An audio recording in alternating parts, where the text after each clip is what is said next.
Hey everybody, it's Dr. Nick here with another exciting episode of the Hospitality Spirit Podcast. Today I am joined by Robert Brand. Robert brings over 3 decades of hospitality experience to his role as general manager at the Hyatt Lodge in Oak Brook. His parents owned and operated a resort in Minnesota, which is how Brand originally caught the hospitality bug.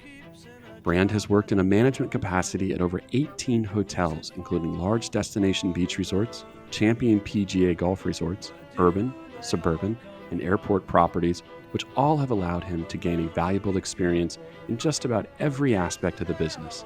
Through the years, Brand has learned that working with others and helping them develop is why he loves his job so much. Robert, thanks for being on the podcast today. Good afternoon. So, Robert, we always like to start with the current on the hospitality spirit and then see where the journey takes us. So, why don't you tell us a little bit about the Hyatt Lodge Oak Brook, as well as what your role as general manager of the property is? Sure. This has been a great opportunity for me. The Hyatt Lodge sits about 20 miles due west of downtown Chicago. It sits on a sprawling 88 acres of forest reserve. Wow. It's got 2 lakes, a bridge, a conference center. I could talk for days about all the things the property has. It's got one of the largest pools in the Chicagoland area. And it's just a fantastic setting. We do about 120 weddings on average annually. So it's just fantastic property. It used to be the world headquarters for McDonald's. That's what I was thinking. I mean, I remember that the property there had also kind of served some dual roles. So that was the property that McDonald's used.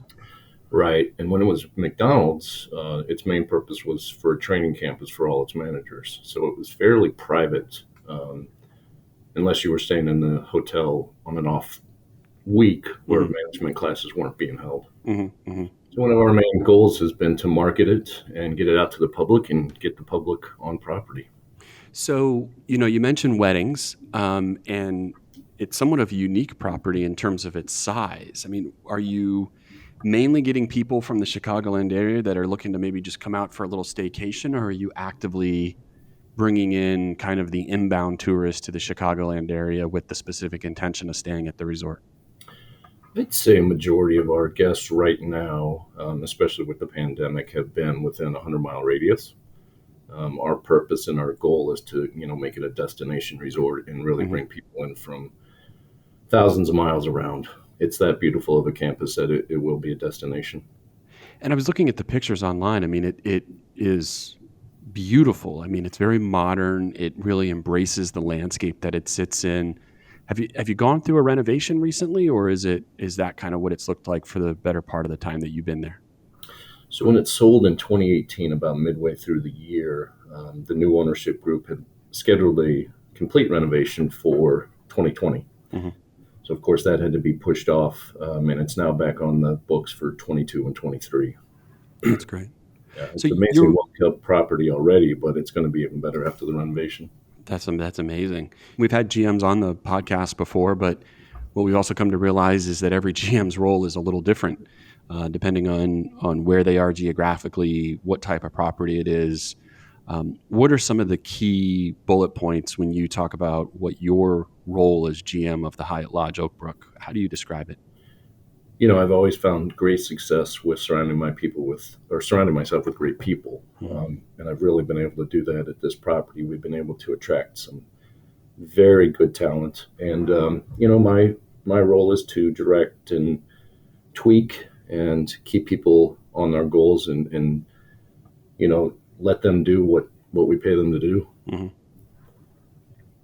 Obviously, it's a heavy food and beverage operation. Sure. We've got a conference center, so we do meetings all throughout the week, and then we load up on weddings throughout the weekend. So a lot of meetings, a lot of strategy. How can we do things better? How can we develop people? That basically is, my job at 30,000 feet. Sure. So this obviously has probably been, when you started, you've worked at over 18 different hotels. You got the hospitality bug very early on in your career, but I would surmise, and correct me if I'm wrong, but this last 2 years has probably been some of the most challenging that you faced in the industry. Is that a pretty accurate assessment? After 30 years, you would think that you've seen everything. But it was it was the worst and it was the best 2 years that I've been in the business.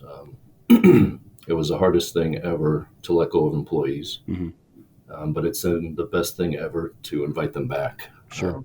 We're now at nearly 100% of employment. That's great. Compared to 2019. Did the operation change significantly? I mean, did you use that time?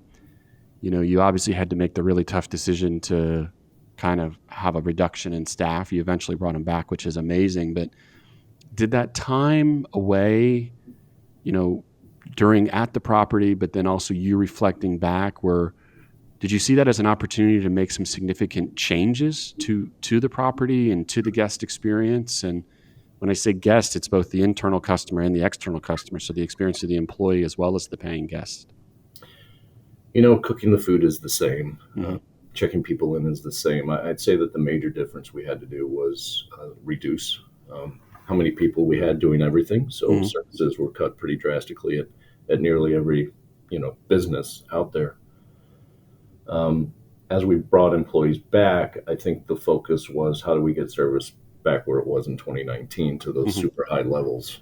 And that's been the challenge, finding people and staff, just like every company, has been extremely challenging. Have you had opportunities to evolve and change what the dining experience is like? I mean, I think this is probably when we talk to people who travel a lot, be it for business or leisure, the hotel rooms are virtually the same. It's the meeting and event and the dining experience that really looks different. And by no means are we out of the global pandemic. We're kind of operating now in what the new norm looks like.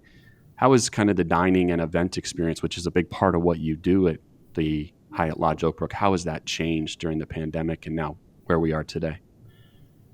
I think we got to a point when we were all a little bit spoiled. In 2019, we had more staff than we needed.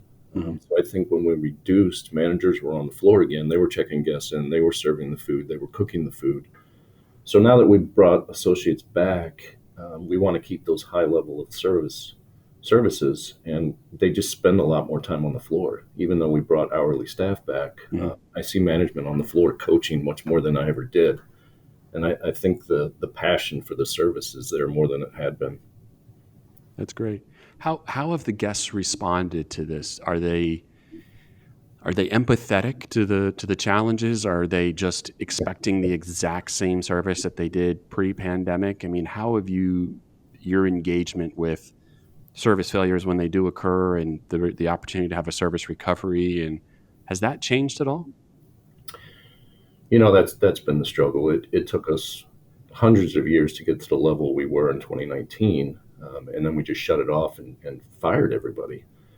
So bringing people back with the staffing shortages, we have people on the front desk that have never worked in a hotel before.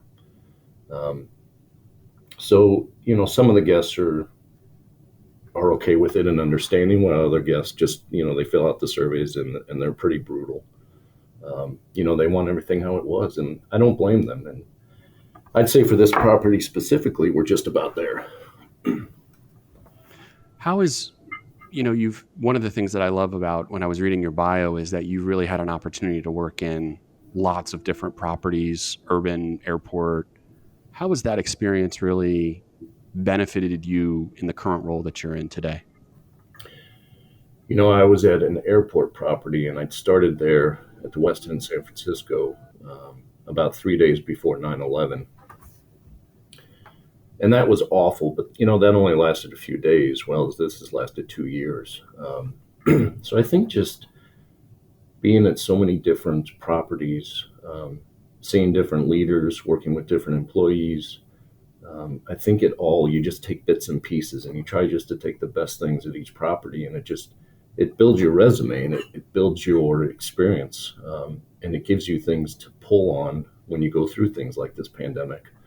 One of the things that we really talk about a lot is that in some industries, that sort of mobility might not be encouraged, and even accepted. But in the industry that hospitality and tourism, that's totally the norm, and you shouldn't be scared to go work at different properties in different geographic locations, and some urban, some rural, some resort, some big, some small. That that's just part of building, the portfolio and the brand that is Robert Brand. I mean, would you agree with that, or any thoughts on that?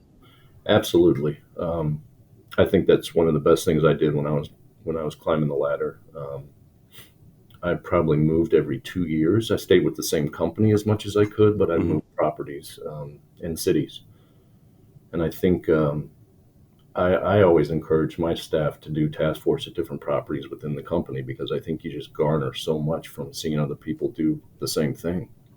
So I understand what the concept of task force means, but for those that are listening that maybe don't understand, how do you define task force assignments? So we trade a lot with the ski resorts in our company, typically because we slow down in the winter and they pick up. So we'll send a cook to them or executive chef for, say, a month. They stay at the hotel, they go down and work, and then they come back to their home property when it slows down. That's great. Just a great feature to have with a larger company like Davidson Hotels and Resorts. Sure, sure. How I'm curious, and one of the things that we talk about is for people that are kind of aspiring to go into this industry, be it lodging or go into the food and beverage track or the meeting and event track. We talk a lot about advice and things that you would tell future hoteliers, or maybe somebody that's in the that isn't really sure how to kind of get their foot in the door. What advice would you have for somebody that's maybe an aspiring hotel general manager, be it in a resort or be it in an urban hotel? Sure, that's a very relevant question. And I've had that conversation a lot more since we've had to hire people outside of the industry. And what I like to tell people and focus on is how fast you can advance in this industry. Um, you can be a desk agent for a year and a half and get right into management, Hmm. and then do a couple different departments as department manager, become a division head, and then possibly a general manager within, you can get to the department head level within a few years. Yeah, yeah. Just astounding growth in any industry. How important is it? I mean, a lot of times when we talk to students, we say, the role of a front desk agent at one hotel with one company might be very different than that of another company, or it's not going to be that much different than that of another company. I mean, a front desk agent, their task, duties, and responsibilities are relatively the same. But what you really start to look for is you start to look for the organization and you start to look for the culture and trying to find a fit there. How important is the culture of the organization to you, or are you really just focused on what are the day-to-day tasks that I'm going to be doing and looking for opportunities that will benefit you that way? I said, well, initially you just want to get in there and you want to learn the system and you want to gain confidence and do your job, right? But I think when that starts to fade away and you get comfortable, I think you look to your leadership. And I think it all boils down to the leaders. Hmm. I agree that the companies have to have the culture and have to have the structure and the tools. But ultimately, I've been fortunate to have some great leaders, and I've also worked for some less than great leaders. And to me, it all boils down to the person that they're going to day in and day out. Sure. And I would argue that sometimes having a bad leader could be the best learning experience for you, because it makes you realize, A, what you look for in a leader, but B, the kind of leader that maybe you don't want to be.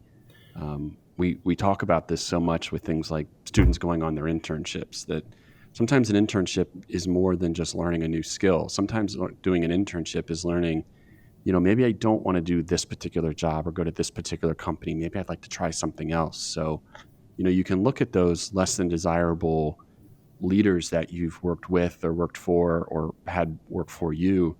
And I think it really, sometimes that's equally as good as having a really great experience. I couldn't agree with you more. When an employee comes to me now and starts to tell me something about their leader, um, and it's something they don't care for, I can immediately draw on my experience and know exactly what they're talking about and how to address it. Hmm. That's been huge for me, like you said, to see both sides. How important is it, Robert, to, we've talked about it on the podcast, and one of the things we really try to convey to people going into this industry is the importance of networking and the importance of getting involved in associations. Here in Illinois, for example, the Illinois Hotel Lodging Association is a great advocate for the industry. But then there's also there's organizations and associations that you can get involved in that are highly topical specific. So something like HSMAI for people in sales and marketing. There's food and beverage associations. There's finance and technology, things like HFTP.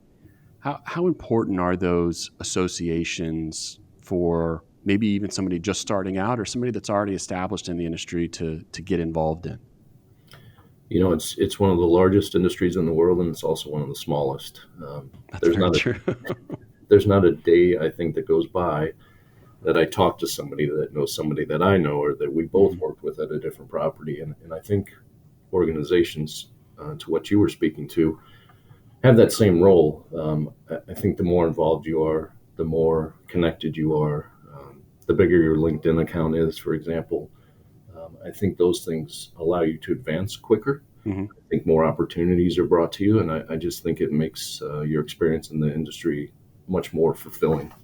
Yeah, I mean, we talk a lot about many people with their careers in the industry. It was like that for me, and perhaps it was for you, and I know lots of others, that in many cases, the opportunities for either horizontal or vertical mobility within the industry are really about those connections that you have.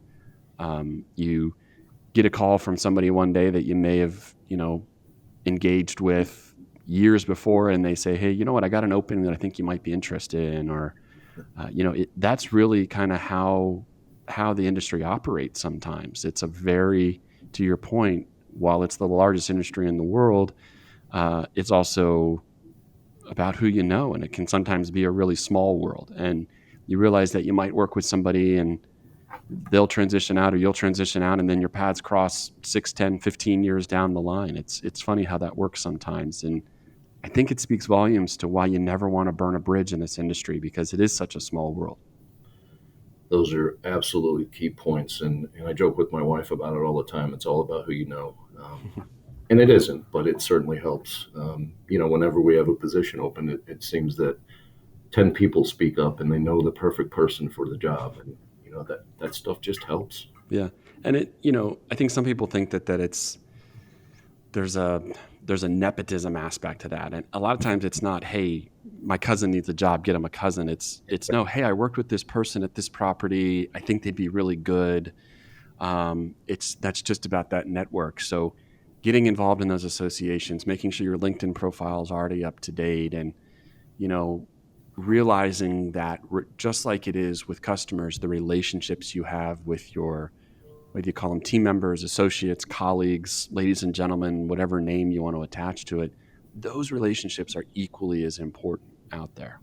Well, and as a general manager, I think it's key, because that's how I get a stronger team.